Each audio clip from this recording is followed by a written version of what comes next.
Bonjour et bienvenue dans ce nouveau numéro de notre News TV. Aujourd'hui, je vais vous parler de la presse à l'heure des réseaux sociaux. Ah oui, pour les plus jeunes d'entre vous, ceci est un journal. Oui, un journal. Un ensemble de mots et d'images, le tout imprimé sur du papier de mauvaise qualité et qu'on paye pour recevoir. Si. Bref, l'avènement des réseaux sociaux a bouleversé les usages de la presse. Confrontée à une chute vertigineuse de son lectorat, elle a dû et doit se réinventer pour survivre à l'apparition du numérique et à la multiplication des supports. En pratique, il faut être innovant et on ne peut décidément plus se contenter de ça.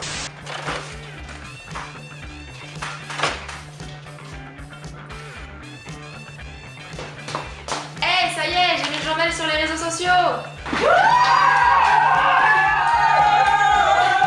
Aujourd'hui, il faut proposer du contenu exclusif aux versions numériques et réinventer le métier de journaliste.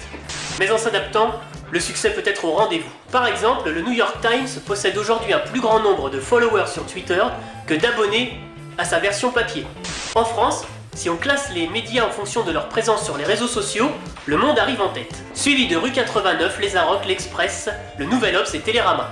Mais finalement, à part envoyer un titre et un lien vers l'article publié sur le site web, c'est actuellement à peu près la seule pratique. Et si on tenait compte de la particularité des réseaux sociaux ? Bien sûr, cela signifie que les journalistes doivent animer leur lectorat. Mais enfin, en tant que grand journaliste, je vais quand même pas ouvrir la discussion avec le peuple sur Facebook.